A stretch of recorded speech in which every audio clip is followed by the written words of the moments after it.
Welcome back to another episode of 40 Facts About the 40K Universe. I am your host, Gershwan, and today we're going to be talking about orcs, specifically an orc warboss by the name of Grog Ironteef. If you're new to the channel, subscribe. We post Warhammer 40K lore videos every single day. If you have any suggestions for specific orcs or specific characters of 40K that you guys would like us to talk about, please let me know what they are in the comment section below. And if you guys enjoy our content, thank our patrons on Patreon. It is because of them that we can do this. Link in the description if you guys want to support. We also have some One Mind Syndicate merch. Link for that in the description below too. But with that said, let's get into 40 facts on the Ork Warboss Grog Ironteef. Very little is truly known about the early history of the Ork Warboss Grog Ironteef. A disgusting and abusive greenskin, Ironteef perfectly fit the role of a dangerous orc warlord. But unlike so many of his destructive peers, Ironteef never truly belonged to a specific orc clan or tribe. Through his rise amongst the ranks of the orcs in the eastern fringe of the galaxy, Ironteef enjoyed getting stuck in with the richest orcs of the Bad Moons clan, as much as foot slogging into battle alongside the dull-witted greenskins of the Gulf clan.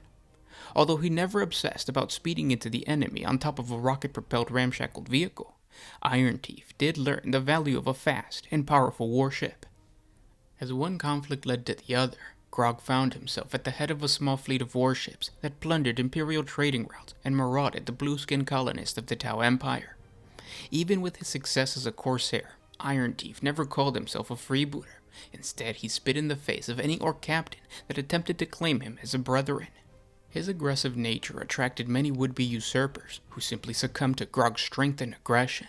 Through his natural rise in power, Grog inherited, or at least bullied into submission, hundreds of orc odd boys.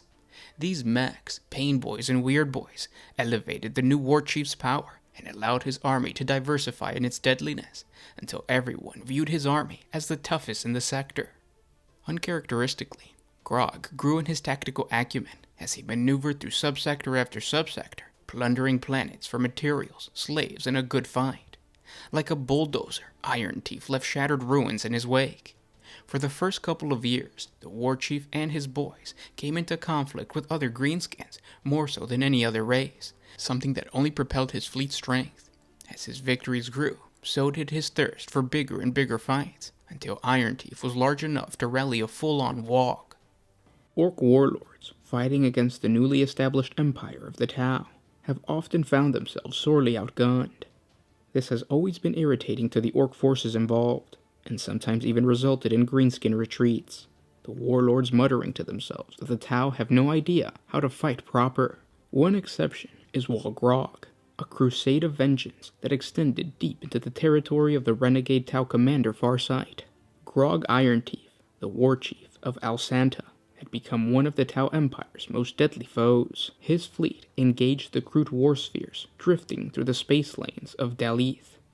Grog had found that the Kroot made excellent opponents. They were mercenary aliens who preferred to engage at close quarters, and they could be relied upon to provide a vicious brawl upon which the orcs thrive. Just as the two races were settling in for a protracted campaign of head-bashing, the Tau came to aid their Kroot allies. Grog was furious. He declared war upon the Tau, determined to show them that the orcs were not to be trifled with. Unfortunately, the war chief's initial invasion of the Tau Sept world did not go according to plans. His armies were outclassed and outgunned again and again. Though he had an entire empire of orcs to throw into battle, he found that their numbers were being whittled away with worrying speed. Grog decided to take a different tactic, enlisting the help of as many tank busters, flash kits, and freebooters as he could, including the mercenary Captain Badrock. With this upgrade to his arsenal, he prepared to battle once more. Grog encountered even fiercer resistance as he penetrated the Farsight enclaves in the north of the Tau Empire, but this time he was more than ready. Ludas, carrying crackling death guns converted from captured Tau weaponry, exchanged lethal volleys of fire with the Tau gun lines. Battle wagons and looted hammerhead tanks pounded the massed ranks of the Tau fire warriors with heavy munition, as Grog and his boys stomped towards the enemy gun lines. Deathcopters corkscrewed through the skies in aerial battles with battlesuit teams, preventing them from disengaging. Most impressive of all, Captain Badrock and his flash kits lit up the night, annihilating team after team of desperate Tau warriors with their snaz guns. The carnage was only stopped by the arrival of a Manta missile destroyer, which mercilessly cut down the flashkits in a volley of railgun fire. Badly wounded and out of cigars, the captain was forced to retreat. It is rumored that Badrock pursues the great and graceful ship to this day, hell-bent on revenge. Perhaps if the Tau had adhered to their usual hit-and-run tactics, they would still have carried the day, but Commander Farsight was known for his aggression and martial pride. The bloodiest battle was yet to come. As the Battle of the Northern Enclaves escalated, Grogs embarked upon perhaps the most cunning plan yet. Central to the plan was the concept of retreat, a tactic all but unheard of in Ork culture.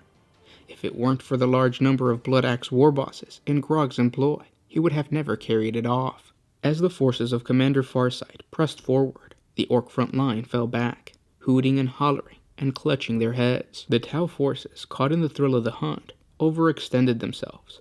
Suddenly, the remainder of the Ork forces ambushed them from either side, closing up the Tau hunter cadres like a pair of giant green jaws. The Tau High Command were shocked to the core. Their forces had been outmaneuvered and trapped by the brutish alien invaders. They scrambled reinforcements to evacuate Commander Farsight, but Grog's war machine was too vicious. The war chief and his boys pursued the retreating Tau back to their base, burning it to the ground and looting as many Tau weapons as they could. With every bit of Deca they found, Grog's boys became more of a threat, and soon they were tooled up with more highly powered weaponry than even the greediest flashkits could wish for. The tide had turned, and it was now likely to turn back. Since that day, many more warbands have flocked to the war chief's banner. Grog has taken 3 Sept-worlds in the space of a year, locked in a war of attrition that the Orks can afford, but the Tau cannot. No matter how many times Farsight and his cadre cut down the Orks, more follow close behind, as new armies of the Greenskins make their slow but deadly approach. This is the nature of the Greenskin culture. Once word spreads of a good fight, peace becomes a distant memory. So it is that the Tau Sept-worlds are constantly embattled by the Greenskins of the Eastern Fringe, their fight for expansion, now a simple war for survival. And those were 40 facts on the Warboss Grog Ironteef. I hope you guys enjoyed this video. Like I told you guys in yesterday's video, I'm trying to build a homebrew Ork army because of the crusade missions that we're going to embark in pretty soon. So I'm just trying to get my wheels turning and trying to figure out how to create a badass Ork. A portion of this comes from the codex, and then the other portion is just something that I had like a little bit of creative liberty with, and then just kind of built an Ork based around the concept of like not fitting one Ork tribe, but just being a centralist and plundering the galaxy as just, you know, a badass Ork basically. If you guys have suggestions for any other topics, please let me know what they are in the comment section below. If you guys have tips on how to homebrew a cool Ork Warboss, like what thematically would be good for an Ork Warboss, let me know what it is in the comment section below. If you guys enjoy our content, thank our patrons on Patreon. Link in the description if you guys want to support us. We also have merch, so you can purchase merch down there. And thanks so much for listening, guys. I will talk to you tomorrow. This was Gershwin with One Mind Syndicate signing out.